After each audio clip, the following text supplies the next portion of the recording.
नमस्ते दोस्तों, स्वागत है आपका मेरे YouTube चैनल पर। दोस्तों, मैं आज की वीडियो में आपको ये बताऊंगा कि जब भी आपने कभी सेकंड हैंड जो कार है तो वो बाई करनी हो तो आपको कौन कौन सी चीज़ों का ध्यान रखना चाहिए। और मैं आपको इसमें पूरा डिटेल में बताऊंगा कि क्या क्या चीज़ें आपने चेक करनी होती हैं जब भी आपने यूज्ड कार बाई करनी हो। क्योंकि दोस्तों, मैं आपको अपने पर्सनल एक्सपीरियंस से बता रहा हूँ कि मैंने 2007 मॉडल की होंडा सिटी बाई की थी। तो वो मैंने कार बाज़ार से बाई की थी। तो वैसे देखने में वो गाड़ी बाहर से बहुत अच्छी थी, पर जब मैं उसे ख़रीद के ले आया तो थोड़े दिन बाद ही उसमें ऐसी ऐसी प्रॉब्लम सामने आने लगी और ऐसा उसमें फ्रॉड किया हुआ था गाड़ी में कि इसके बारे में मैं आपको डिटेल में इस वीडियो में के एंड में बताऊंगा। तो इसीलिए मैंने ये वीडियो बनाना ज़रूरी समझा है कि आप भी किसी फ्रॉड का या धोखे का शिकार ना हो। और जब भी आपने गाड़ी सेकंड हैंड जो कार आपने बाई करनी हो तो हमेशा उसको अच्छी तरह से चेक कर ही बाई करें। तो चलिए वीडियो स्टार्ट करते हैं। तो सबसे पहले हम बात कर लेते हैं गाड़ी के पेंट की। वैसे तो जब भी आपने गाड़ी परचेज़ करनी हो सेकंड हैंड तो अपने साथ किसी पेंटर को ले जाएं, क्योंकि वो अच्छी तरह से इसे चेक कर सकता है। पर अगर पेंटर ना अवेलेबल हो तो आप खुद भी थोड़ा बहुत इसे चेक कर सकते हैं। तो यहाँ पर ये ध्यान रखें कि जो गाड़ी की जो रूफ़ का पेंट है तो वो हमेशा जो इसके जो डोर पैनल्स हो गए जब इसकी बाकी की जो बॉडी है तो उसके साथ मैच करता हो। क्योंकि आमतौर पर जो गाड़ी की रूफ़ होती है तो उसको कम ही पेंट करवाया जाता है। तो इसे ऐसे मैच कर देख लें कि इसका जो बाकी गाड़ी का पेंट है तो वो रूफ़ के साथ मैच कर रहा है कि नहीं कर रहा। तो और एक बात होती है, यहाँ ये जो कर्व्स होते हैं तो अगर गाड़ी एक्सीडेंट हुई होगी तो ये जो इसके कर्व्स होते हैं तो ये बहुत ही मुश्किल होता है इनको मैच करना, जैसे एक डोर के कर्व्स को दूसरे डोर के कर्व्स के साथ। तो इसे भी आप चेक कर सकते हैं। तो जब आप खुद देखेंगे इसे तो आप अच्छी तरह से ये जो कर्व्स आपने ये देखना है कि ये बिल्कुल स्ट्रेट हो।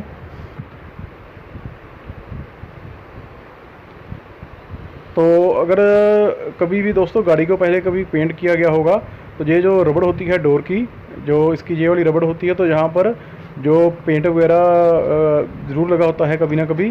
तो ये भी आप देख सकते हैं। तो अब बात कर लेते हैं इसके जो एक्सीडेंटल गाड़ी हो तो जैसे इसका ये गाड़ी का फ्रंट जो पैनल होता है तो अगर एक्सीडेंटल गाड़ी होगी तो आप यहाँ से आपको ये पता चल जाएगा कि गाड़ी का पहले एक्सीडेंट हुआ है। तो इससे भी दोस्तों मेन बात ये है कि ये जो गाड़ी के पिलर्स होते हैं तो इनको आप ज़रूर ध्यान से देखें, क्योंकि अगर मेजर एक्सीडेंट हुआ होगा तो ये जो इसके पिलर्स होते हैं तो ये टेढ़े हो जाते हैं। तो इन्हें आप ज़रूर अच्छी तरह से देखें। और जो दोस्तों जो गाड़ी ओरिजिनल होगी तो उसके यहाँ ये आप जो देख सकते हैं ये सीलिंग की गई होती है कंपनी की तरफ से। तो जो नॉन एक्सीडेंटल गाड़ी होगी तो उसके जैसे ये आप देख सकते हैं कि उसके ऊपर ये सीलिंग ज़रूर लगी होगी। तो जैसे जो इसके वेल्डेड पार्ट्स होते हैं तो इसके सभी के ऊपर सीलिंग की गई होती है कंपनी की तरफ से। और जैसे जहाँ पर गाड़ी के शॉक एब्जॉर्बर्स होते हैं तो यहाँ पर भी आप देख सकते हैं कि सीलिंग की गई है।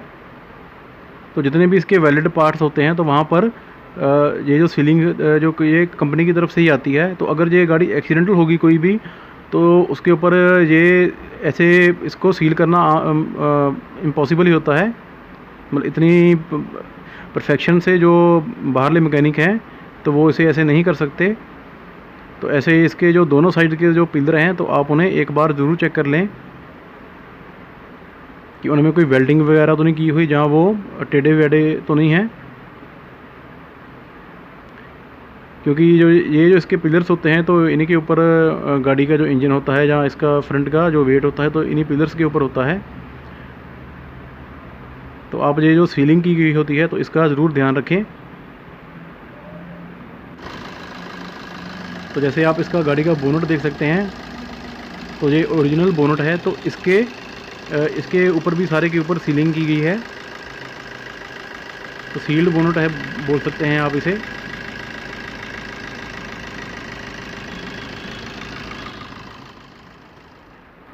तो अब हम जो गाड़ी का रियर है तो उसे देखेंगे कि उसे आपने कैसे चेक करना है।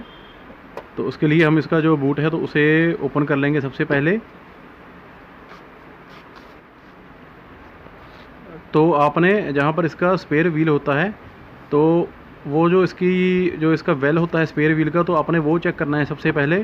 तो इसके लिए आप जो स्पेयर व्हील है तो इसको निकाल लें और यहाँ अच्छी तरह से चेक करें कि इसके नीचे रस्ट वगैरह तो नहीं लगा हुआ गाड़ी के, क्योंकि यहाँ पर ही सबसे ज़्यादा गाड़ी का रस्ट लगता है। तो ऐसे ही आप जो ये वाला कवर भी होता है तो इसको भी उतार कर चेक कर लें, क्योंकि अगर गाड़ी पीछे से एक्सीडेंटल होगी तो ये इसका पीछे वाला जो पिलर होगा तो ये सारा जैसे डैमेज हुआ होगा, तो इसे भी आप चेक करें ज़रूर। और जैसे कि जो साइड वाली ये जो होते हैं जगह होती है तो इसको भी चेक कर लें कि जहाँ पर भी प्रॉपर अच्छी तरह से ये सील्ड हो। तो इसे आप दोस्तों खुद आप अच्छी तरह से इसे चेक करें, मैकेनिक के ऊपर मत छोड़ें इसे। तो ऐसे ही जो इसका डिग्गी होती है, इसकी जो बूट होता है, तो उसको भी देख लें कि वो उसके ऊपर ये जो सीलिंग होती है तो ये लगी हो। तो मेन आपने ये सील्ड पॉइंट ही चेक करने होते हैं। तो यहाँ पर मैं आपको बताना चाहूँगा कि जैसे मैंने जो अपनी पुरानी होंडा सिटी ली थी तो उसकी ये वाली जो स्पेस थी तो ये तो उसकी बिल्कुल यहाँ पर कुछ नहीं था उसके, एक तरह से जो उसका पुराना ओनर था तो उसने यहाँ पर लोहे की पत्ती लगाकर इसे जोड़ दिया था। तो मैंने ये गलती कर दी थी कि मैंने गाड़ी लेते वक्त चेक नहीं किया था। तो जैसे उसका नीचे से जो उसका ये वाली जगह थी तो जहाँ पर भी उसके बिल्कुल कुछ नहीं था, जहाँ से बिल्कुल गाड़ी को जंग लगा हुआ था, गाड़ी गली हुई थी बिल्कुल जहाँ से। तो इसलिए जब भी आप गाड़ी लेने जाएं तो इसको नीचे से अच्छी तरह से खुद चेक करें कि यहाँ पर कोई रस्ट वगैरह तो नहीं लगा हुआ, क्योंकि अगर आपने एक बार गाड़ी परचेज़ कर ली तो उसके बाद कोई भी आपकी गाड़ी वापस नहीं लेगा अगर वो इतनी ज़्यादा ख़राब हुई होगी। तो जैसे आप इसके डोर्स देख सकते हैं, तो ये इसके चारों डोर्स होते हैं तो सारों के ऊपर ही जैसे ये सील्ड होते हैं डोर्स। तो इन्हें भी अच्छी तरह से देख लें एक बार पूरा नीचे तक जो इसके चारों डोर्स हैं। तो जैसे ही आप ये इंस्पेक्शन करेंगे तो आपको इसमें आधा घंटा तो आराम से लग जाएगा, इसलिए हमेशा अपना टाइम निकाल कर जाएं। और जैसे अगर आपने ये वाला इसका पार्ट चेक करना हो कि जहाँ से कोई एक्सीडेंटल तो नहीं है, तो इसके लिए आपने इसकी जो ये वेदर स्ट्रिप होती है तो आपने इसको उतार लेना है। तो मैं आपको यहाँ पर दिखाना चाहूँगा कि जैसे आप ये देख सकते हैं पंच होल्स हैं इसके, पॉइंट्स आप देख सकते हैं गोल गोल से। तो ये इसकी ओरिजिनल वेल्डिंग होती है, कंपनी की तरफ से की गई होती है। तो अगर गाड़ी जैसे एक्सीडेंटल गाड़ी होगी तो उसको ऐसे करना, ऐसे उसकी वेल्डिंग करनी आमतौर पर इम्पॉसिबल ही होती है।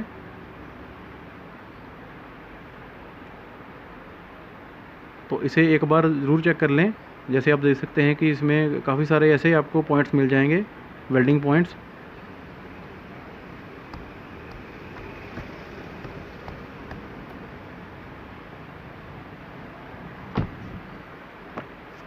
और इसी तरह से जो इसका पीछे वाला डोर है, मतलब जो इसके चारों डोर्स होते हैं तो चारों डोर्स में ये जो वेल्डिंग पॉइंट्स होते हैं।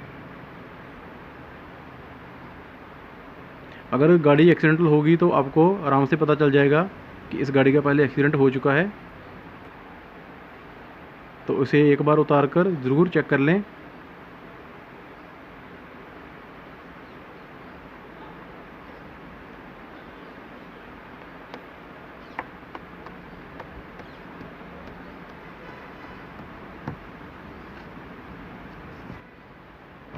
तो अब हम आते हैं इसके जो इंजन नंबर या चैसी नंबर की तरफ।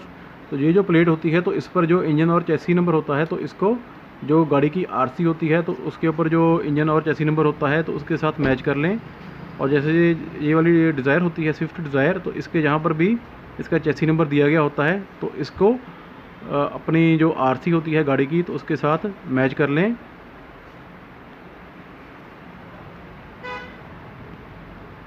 और दोस्तों अब हम बात करेंगे इसका गाड़ी के मेन पार्ट की, जो इसका इंजन होता है तो उसकी अब हम बात करेंगे कि आपने इंजन को कैसे चेक करना है।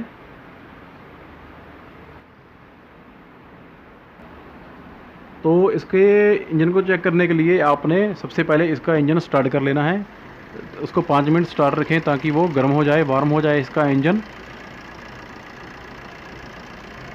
तो उसके बाद आपने सबसे पहले जो जहाँ से हम इसका इंजन ऑयल फिल करते हैं तो उस कैप को खोल लेना है।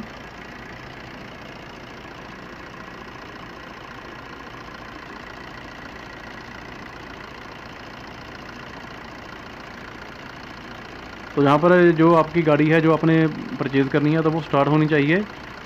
तो अगर दोस्तों अगर गाड़ी में इसके इंजन में इसके जो जैसे जो रिंग्स वगैरह इसकी गाड़ी के होते हैं तो वो ख़राब हुए होंगे, तो जहाँ से गाड़ी ब्लो बैक करेगी, जहाँ से आपको धुआं निकलता दिखेगा, स्मोक आएगी जहाँ से, जहाँ से जो इंजन ऑयल होगा तो वो भी उसके जो छींटे होंगे तो वो बाहर आएंगे जहाँ से।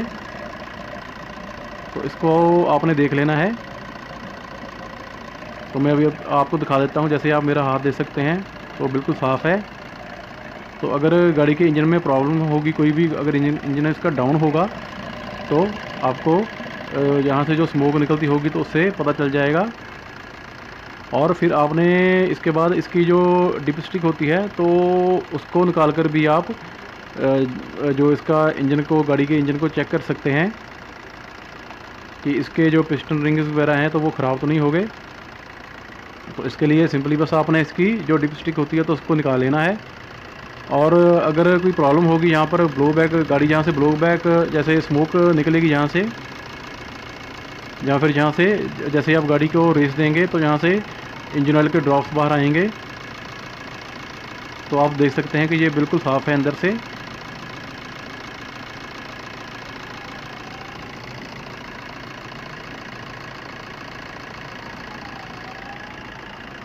तो जैसे आप देख सकते हैं कि मेरे थंब पर कोई भी इंजन ऑयल नहीं लगा। तो ऐसे आप इसका जो इंजन होता है तो वो चेक कर सकते हैं। तो मैं अब आपको बताऊंगा कि अगर जैसे आपने चेक करना हो कि गाड़ी का जो हेड गैस्केट है तो वो तो नहीं ख़राब। तो दोस्तों अगर वो हेड गैस्केट इसका ख़राब होगा तो जो इंजन ऑयल होगा तो वो कूलेंट में मिक्स होना लग जाएगा। तो इसके लिए आपने जो इसका कूलेंट का रिजर्वर होता है जहाँ हम कूलेंट फिल करते हैं तो आपने इसको खोल कर देख लेना है कि उसमें कोई उसमें इंजन ऑयल तो नहीं मिक्स हुआ। तो जैसे आप यहाँ देख सकते हैं कि ये बिल्कुल साफ़ है इसका कूलेंट। तो अगर हेड गैस्केट इसका ख़राब होगा तो इसमें इंजन ऑयल मिक्स होना शुरू हो जाएगा। तो आपने यहाँ पर ये ध्यान रखना है कि जब भी आपने इसका चेक करना है कूलेंट तो गाड़ी ठंडी होनी चाहिए, क्योंकि अगर गर्म गाड़ी में आप इसे खोलेंगे तो जो कूलेंट आपके ऊपर भी उसके छींटे आपके ऊपर पड़ सकते हैं। तो इसलिए इस बात का ज़रूर ध्यान रखें। तो ऐसे ही गाड़ी स्टार्ट में, जैसे गाड़ी स्टार्ट है तो आपने इसका जो साइलेंसर है तो यहाँ पर चेक करना है। तो जैसे ये डीजल गाड़ी है तो इसमें इतनी तो कार्बन होगी, ये नॉर्मल है, पर ये मेक श्योर कर लें कि इसमें इंजन ऑयल मिक्स ना हुआ हो। जैसे आप उंगल डालें इसमें तो वो गीली ना हो आपकी जो उंगल है, यानी कि इसमें थोड़ा बहुत इंजन ऑयल ना आता हो, तो ये भी चेक कर लें साथ ही इसके।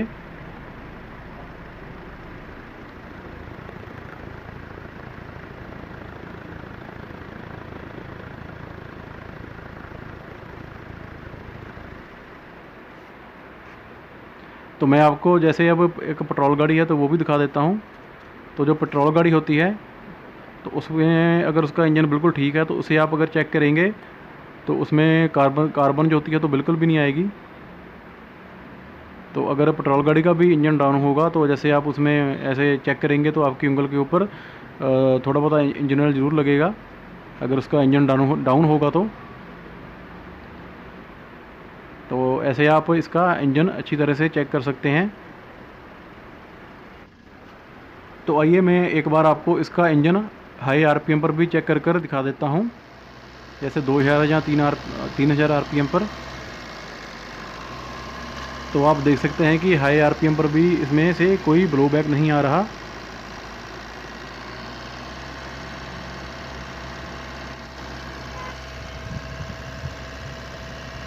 और ना ही इसकी जो डिपस्टिक वाली जो इसकी जहाँ डिपस्टिक होती है तो ना ही वहाँ से कोई हाई आरपीएम पर कोई ब्लो बैक वगैरह आ रहा है, ना ही इंजन ऑयल दिख रहा है आपको कहीं, और ना ही इसके साइलेंसर से कोई वाइट या फिर कोई ब्लैक या ब्लू स्मोक आ रही है।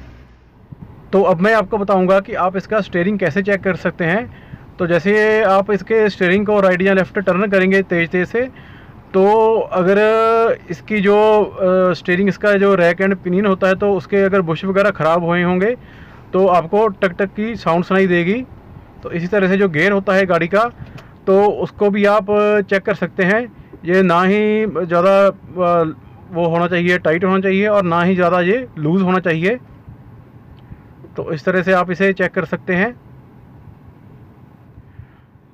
और जो मैं अब आपको बात बताने जा रहा हूँ, आपने इसका खास ध्यान रखना है कि जब भी आपने गाड़ी लेनी है सेकंड हैंड, तो उसका जो रीडिंग होती है, तो या तो उसकी जो सर्विस हिस्ट्री अवेलेबल हो तो ठीक है, वरना आप जैसे आपने टोयोटा की गाड़ी लेनी है तो टोयोटा की एजेंसी से जाकर उसकी जो सर्विस हिस्ट्री निकाल लें, तो वहाँ से आपको पता चल जाएगा कि गाड़ी आपकी एक्चुअल में कितने किलोमीटर चल चुकी है।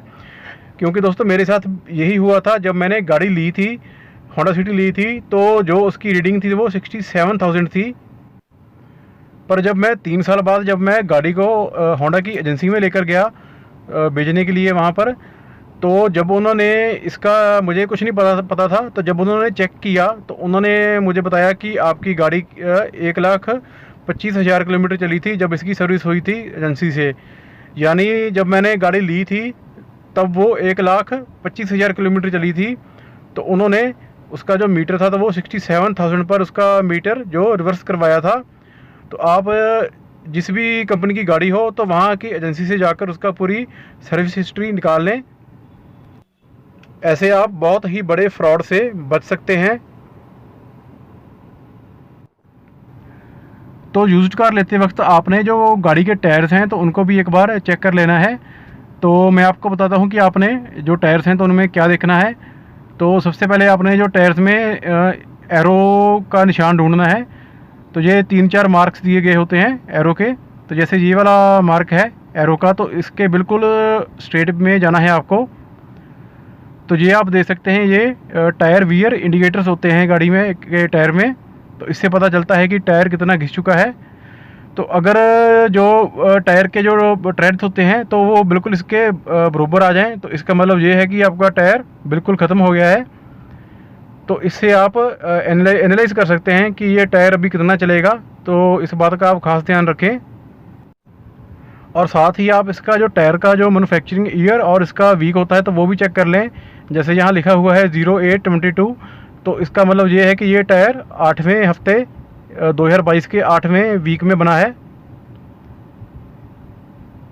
तो इसको भी एक बार ज़रूर एक बार इसमें नज़र मार लें। जो पहले 2 इसके डिजिट होते हैं तो वो वीक के होते हैं और एंड वाले इसके ईयर के होते हैं।